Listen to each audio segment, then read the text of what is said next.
টাকা পয়সা বেশি যদি করতে পারো কামাই, শ্বশুর শাশুড়ির কাছে তুমি ভালো জামাই। কথা বলেন ঠিক কিনা? টাকা পয়সা কামাই করে সামনে দিবেন ঢেলে, পিতা মাতার কাছে তুমি খুবই ভালো ছেলে। ওগো আল্লাহ,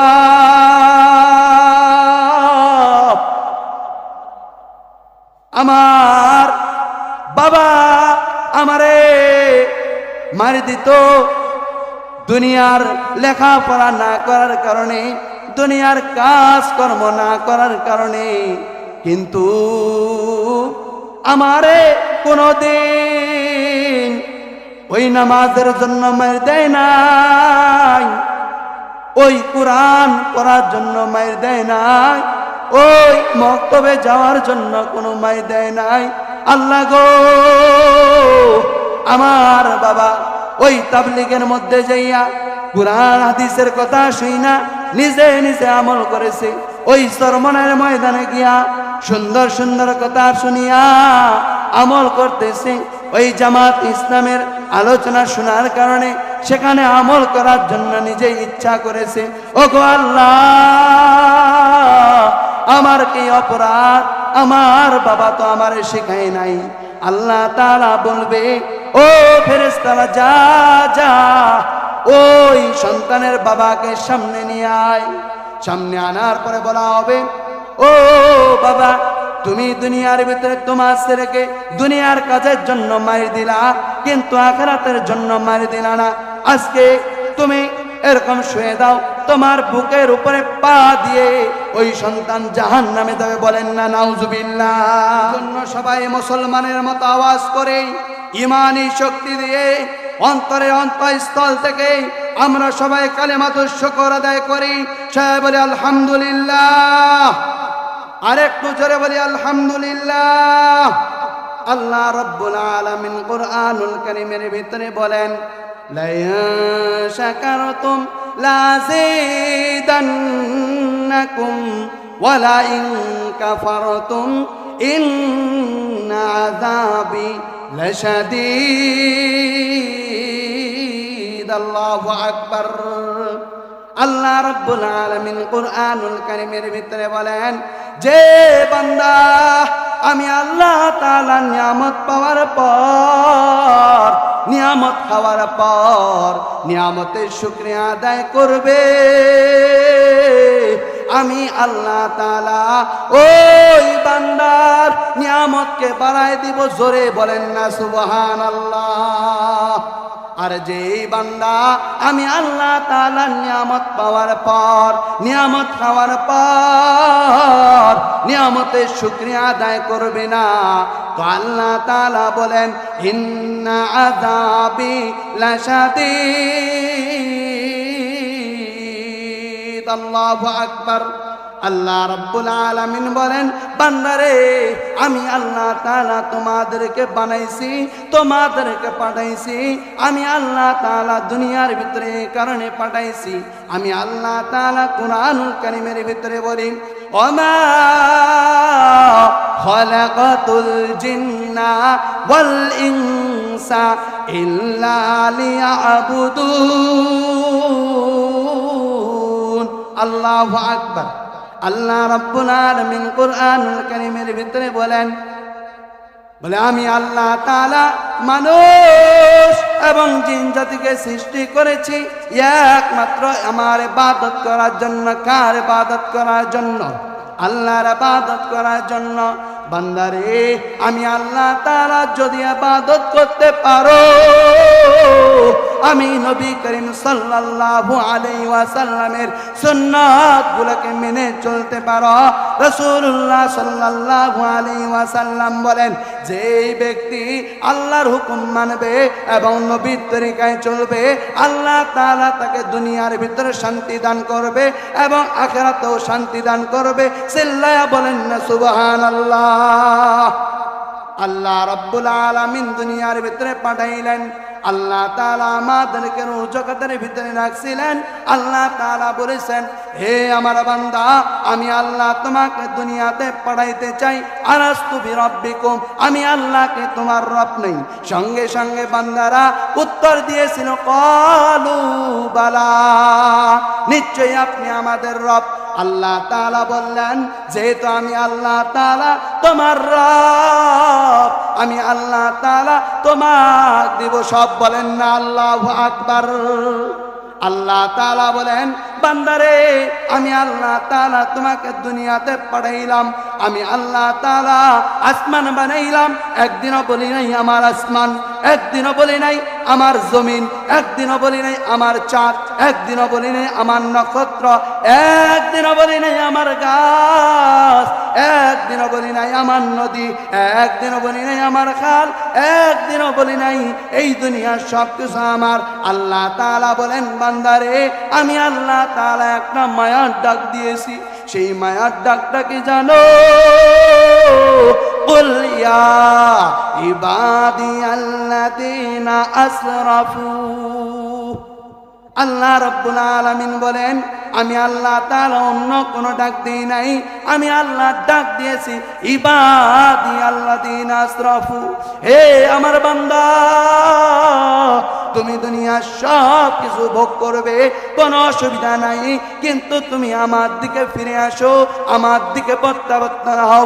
তুমি তোমার নফসের উপরে, তুমি তোমার নফসের কারণে ধোঁকায় পড়ে গেছো, গুনাহে লিপ্ত হয়ে গেছো, কোনো সমস্যা নাই। দুনিয়ার ভিতরে এই যে মোবাইল দেখতেছেন, এই মোবাইলে একটা ডিলেট নামে অপশন আছে, আছে না নাই? ডিলেট নামে অপশন আছে। বলে একটা ডিলেট নামে অপশন চিপার কারণে সঙ্গে সঙ্গে মোবাইলের মেমোরির ভিতরে যা কিছু আছে সব কিছু ডিলেট হয়ে যায়। বলে বড় মোবাইল যারা চালায়, এই বড় মোবাইলের ভিতরে একটা রেজিস্টার নামে শব্দ আছে। বলে ওই রেজিস্টারে যখন চাপ দেয় সমস্ত কিছু ডিলেট হয়ে যায়। আল্লাহ তাআলা বলেন, বান্দারে, আমি আল্লাহ তাআলা এত কিছু বানাইলাম, আমি আল্লাহকে বান্দার জন্য রেজিস্টার নামক শব্দ বানাই নাই, ডিলেট নামে শব্দ বানাই নাই। আল্লাহ তাআলা বলেন, আমি আল্লাহ তাআলা সেটাও বানাইছি। বলেন না আল্লাহু আকবার। আরেকটু জোরে বলেন না আল্লাহু আকবার। বলতে সেই জিনিসটা কি রাসূল আকরামের মাধ্যমে বলে দেন, আত-তায়ু মিনাজ যামবি কামাল্লা যামবা লাহু। বলেন না আল্লাহু আকবার। বান্দা যখন আল্লাহ তাআলার কাছে তওবা করে, বলে আল্লাহ তাআলা ওই বান্দার সমস্ত গুনাহ মাফ করে দেয়। বলেন সুবহানাল্লাহ। আজকে মানুষ হয়েছে টাকার পাগল, আজকে মানুষ হয়েছে বাড়ির পাগল, আজকে মানুষ হয়েছে নারীর পাগল। কথা বলেন ঠিক কিনা? টাকা পয়সা বেশি যদি করতে পারো কামাই, শ্বশুর শাশুড়ির কাছে তুমি ভালো জামাই। কথা বলেন ঠিক কিনা? টাকা পয়সা কামাই করে সামনে দিবেন ঢেলে, পিতা মাতার কাছে তুমি খুবই ভালো ছেলে। আজকে টাকা দিবেন তো সব ঠিক, আজকে টাকা দিতে পারবেন না তো সাদা মুখটাও কালো হয়ে যাবে। কথা বলেন ঠিক কিনা? আজকে আপনার আমার সম্পর্কগুলো হয় টাকার জন্য। আজকে আপনাদেরকে আমি বলতে চাই, টাকা দিয়ে আপনি আমি আপনা আমার দুনিয়ার সব কিছু কিনতে পারি, কিন্তু টাকা দিয়ে মান সম্মান কিনে পাওয়া যায় না। কথা বলেন ঠিক কিনা? মান সম্মান একমাত্র দেয় কে? একমাত্র দেয় কে? এই জন্যে আপনাকে আমাকে মনের ভিতরে নিয়ত করতে হবে, প্রতিভা ধারণ করতে হবে, আপনাকে আমাকে আজম বিল জজম করতে হবে। বলে আপনি মানুষ, আমি মানুষ, আপনা আমার মতো শ্রেষ্ঠ পৃথিবীর ভিতরে কেউ নেই। কথা বলেন ঠিক কিনা? আল্লাহ রব্বুল আলামিন কুরআনুল কারীমের ভিতরে বলেছেন, মানুষের মতো শ্রেষ্ঠ আর পৃথিবীতে কোনো ব্যক্তি নেই। কথা বলেন ঠিক কিনা? আল্লাহ তাআলা যদি মানুষকে পৃথিবীর ভিতরে শ্রেষ্ঠ না বানাইতেন, তাহলে আল্লাহ তাআলা কোরআনে তার ব্যাপারে কথা বলতেন না। আজকে যুবক ভাইয়েরা দোকানে দোকানে ঘুরে বেড়াইতেছে। এই যে এত বড় একটা মজলিস, আল্লামা রুমি রাহমাতুল্লাহ আলাইহি তার কিতাবের ভিতরে বলেন, বাগ দুনিয়া মাইনা হোগা কোই মুসা খুশ নসিব আয়েতে ইস বাগ মে और भर के दामान ले चली। अल्लामा रूमी रहमतुल्लाह अलैहि बोलेन, बागे दुनिया माइना होगा कोई मुस्सा खुश नसीब। ওই বান্দাদের জন্য সবচেয়ে ভালো কপাল এই বদেশ্বরী জামে মসজিদের উদ্যোগে যেই বান্দারা আজকে মাহফিলের আয়োজন করেছে, আমি এই ময়দান থেকে বলতে চাই, ও বাবারা, ও যুবক ভাইরা, ও পদ্মায় মারা, তোমাদের হাতে ধরে পায়ে ধরে আজকে অনুরোধ করে যাই রে, বলে তোমাদের এলাকার ভিতরে এমন একটা জান্নাতের সমাবেশ করেছে, বলে এই জান্নাতের সমাবেশের কথা আল্লামা রুমি রহমাতুল্লাহ আলাইহি বলেছেন, বলে ওই দুনিয়ার ভিতরে যাওয়ার পরে বান্দা যদি আমল করতে পারে, কিছু দামানের ভিতরে নিয়ে আসতে পারে, বলে কাল কিয়ামতের দিন আয়াতে ইসবাক মে আওর ভরকে দামান লে চলি। আমি দুনিয়ার ময়দানে গেছিলাম, দুনিয়ার ভিতরে আমল করেছিলাম, ওই আমল নিয়ে আসছি, ফেরেশতারা বলবে তোমার জন্য ওয়েলকাম, তোমার জন্য স্বাগতম, আজকে তোমার জন্য জান্নাতের ব্যবস্থা আছে, বলেন না সুবহানাল্লাহ। আর যারা এই বদেশ্বরী জামে মসজিদের উদ্যোগে ওয়াজ মাহফিল করলো, কিন্তু যুবক ভাইয়েরা মাহফিলে আসলো না, মা বোনরা বাজার ঘাট করতে করতে ব্যস্ত হয়ে গেল, বলে কাল কিয়ামতের দিন ওই বান্দা আর ওই বান্দিরা আফসোস করবে, বাগে দুনিয়া মাইনা হোগা কই মুসা বন নসিব, আমার মতো খারাপ কপাল আর পৃথিবীতে কারো নাই। বদেশ্বরী মাহফিল হয়েছে, আমি ওখানে উপস্থিত হতে পারি নাই, দুনিয়ার ধোকার কারণে, শয়তানের ধোকার কারণে, দুনিয়ার মহব্বতের কারণে ওই বাজারে বাজারে ঘুরে ঘুরে বেড়াইছিলাম, আমি মাহফিলে বসতে পারি নাই। তখন নিজে নিজে উত্তর দিবে, আয়াতে ইসবাগ মে আওর খালি দামান লে চলি, আমার পকেটের ভিতরে কোনো আমল নাই, আমার পকেটের ভিতরে কোনো আমল নাই। আতার জন্য ফেরেশতা বলবে তোমার জন্য না খোঁজ খবর, তোমার জন্য জাহান্নাম, বলেন না নাউজুবিল্লাহ। আপনি আমি কবরের দিকে ধাবিত হইতেছি, এই জন্য এক শায়ের বলেন, হাত চানি দিয়ে ডাকে কবরের মাটি, আমি হব একদিন বিছানার পাটি, আমার বিছানা আমারই মাঝে, আমার মাঝে রবে যুগ যুগ ধরে, আমি কত ভয়ানক বুঝবে সেদিন, আমার ভিতর তুমি আসবে যেদিন, হাড়ের ভিতর হাড় ঢুকে যাবে চাপে, পশু পাখি বুঝে সব ভয়েতে কাঁপে, পশুর ভাষা বুঝে না মানুষ, তাই তো তাহার হয় না কহুস, ভয় নেই ভয় নেই হলে নেককার, শাস্তি তো পাবে হলে বৎকার, কবর পথের যাত্রী সবাই হবে খেয়া পার, ঈমান আমল শক্ত হলে ঠেকবে না সে আর। আপনার আমার ঈমান আমল যদি ঠিক হয়ে যায়, তো আপনার আর আমার কোনো চিন্তা নাই, হাদখুলি ফি ইবাদি ওয়াদখুলি জান্নাতি, আপনার আমার জন্য জান্নাতের ব্যবস্থা আছে, বলেন না আল্লাহু আকবার। আল্লামা খালেদ সাইফুল্লাহ আইয়ুবী বলেন, এমন সন্তান দে রে মৌলা,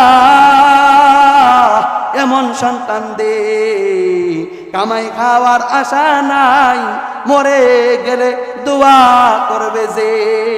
আজকে সন্তান আপনি আমি লালন পালন করতেছি, কামাই না করলে মাইর দি, পড়ালেখা না করলে মার দি, বলে স্কুলে না গেলে মার দি, কিন্তু ওই সন্তান মসজিদে যায় না, ওই সন্তান নামাজ পড়ে না, ওই সন্তান মক্তবে যায় না, ওই সন্তান এরকম কোরআন হাদিস শিখে না, ওই সন্তানের জন্য আপনি আমি মায়ের পিট করি না, কথা বলেন ঠিক কিনা?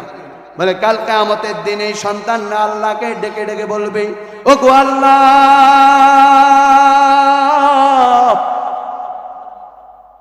আমার বাবা আমারে মারি দিত, দুনিয়ার লেখাপড়া না করার কারণে, দুনিয়ার কাজ কর্ম না করার কারণে, কিন্তু আমারে কোনদিন ওই নামাজের জন্য মার দেয় নাই, ওই কোরআন পড়ার জন্য মার দেয় নাই, ওই মক্তবে যাওয়ার জন্য কোনো মার দেয় নাই।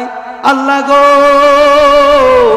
আমার বাবা ওই তাবলীগের মধ্যে যাইয়া কুরআন হাদিসের কথা শুইনা নিজে নিজে আমল করেছে, ওই সরমনের ময়দানে গিয়া সুন্দর সুন্দর কথা শুনিয়া আমল করতেছে, ওই জামাত ইসলামের আলোচনা শোনার কারণে সেখানে আমল করার জন্য নিজেই ইচ্ছা করেছে। ওগো আল্লাহ, আমার কি অপরাধ? আমার বাবা তো আমারে শেখায় নাই। আল্লাহ তাআলা বলবে, ও ফেরেশতারা যা যা ওই সন্তানের বাবাকে সামনে নিয়ে আয়। সামনে আনার পরে বলা হবে, ও বাবা, তুমি দুনিয়ার ভিতরে তোমার ছেলেকে দুনিয়ার কাজের জন্য মারি দিলা, কিন্তু আখিরাতের জন্য মারি দিলা না। আজকে তুমি এরকম শুয়ে দাও, তোমার বুকের উপরে পা দিয়ে ওই সন্তান জাহান্নামে যাবে। বলেন না নাউজুবিল্লাহ। আজকে সন্তানের জন্য আপনি আমি কত কষ্ট করে, আপনি আমি কাজকর্ম করে আপনি আমার সন্তানদেরকে লালন পালন করি। কাল কিয়ামতের দিন এই সন্তান আপনি আমার জন্য আযাবের কারণে হয়ে যাবে, আপনি আমার কাঠগড়ার ভিতরে দাঁড় হয়ে যাবে। আমাদের এলাকার একজন বয়োজ্যেষ্ঠ আলেম তিনি বলতো, মাইয়া সোয়া হইল ঝামেলা, এদের জন্য দিতে হয় কামলা। কাল কিয়ামতের দিন এই ব্যক্তিরাই আমার বিরুদ্ধে করবে মামলা। কথা বলেন ঠিক কি না? মাইয়া সোয়া হইল ঝামেলা, এদের জন্য দিতে হয় কি কামলা। কাল কিয়ামতের দিন এরা আমাদের ভিতরে আমাদের জন্য আমাদের বিরুদ্ধে করবে মামলা। তখন আমাদের উপায় আর হবে ভাই? কিছু যুবক ভাই আছে, ভাই আমার চামড়া আছে টাইট, আল্লাহর সাথে করি আমি ফাইট, চামড়া হয়ে যায় ঢিল, তখন দিব আল্লাহর সাথে মিল। এরকম কিছু যুবক আছে না নেই? আমাদের সামনে কত যুবক। এই যে কিছুদিন আগে একজন কোরআনের হাফেজ সাইফুর রহমান তকি ভাই সামান্য মশা, ডেঙ্গু মশা কামড়ানোর কারণে সে মৃত্যুবরণ করলো। সারা বিশ্বের ভিতরে শ্রেষ্ঠ হাফেজ সাইফুর রহমান তকি ভাই, নেটের ভিতরে সার্চ দিবেন, সামান্য একটা মশার কামড় সহ্য করতে পারো না, আর আল্লাহর সাথে ফাইট করতে চাও। মুসা আলাইহিস সালাম আল্লাহর সাথে দেখা করতে চাইছে। আল্লাহ বলল, মুসা আমার সাথে দেখা করা এত সম্ভব না, এত সহজ ব্যাপার না। আগার এক মুয়েসর এবার তোর পরাম ফরগে তাজাল্লি বাসুজত পরাম। শেরের ভিতরে শেখ সাদি রহমাতুল্লাহ আলাইহি বলেছেন, কয় জিবরাইল আলাইহিস সালাম বলল, আগার এক মুয়েসর এবার তোর পরাম ফরগে তাজাল্লি বাসুজত পরাম। হে নবী, আমি যদি আরেকটু সামনে যাই, আমার যে 600 ডানা আছে সমস্ত ডানা আল্লাহর নূরের তাজাল্লির কারণে সব ভস্ম হয়ে যাবে, এগুলো সব জ্বলে পড়ে সারকার হয়ে যাবে। এই জন্য আমি আর এক কদম সামনে অগ্রসর হতে পারবো। তাহলে আল্লাহর সাথে কি ফাইট করা যাবে ভাই? এই জন্যে আপনা আমার দুই সময় বান্দা ভুল ভাঙ্গে। এক সময় হলো বান্দা দুনিয়ার ভিতরে যখন সফর করবে, কি করবে ভাই? সফর করবে। বলে সফরে বান্দার ভুল ভেঙে যায়, আরেকটা ভুল ভাঙে বান্দার কবরে। যখন সফরে ভুল ভেঙে যাবে তখন সংশোধন করার সুযোগ আছে। আর যদি কবরে ভুল ভেঙে যায়, ওই বান্দা আল্লাহকে বলবে, ও আল্লাহ আমার একটু সময় দাও না, আমি দুনিয়ার ভিতরে যাইয়া দুনিয়ার সমস্ত কাজ কর্ম বাদ দিয়া আমি তোমার ইবাদত করব। কথা বলেন ঠিক কিনা? এই জন্য আমি বলতে চাই, তো আল্লাহ তাআলা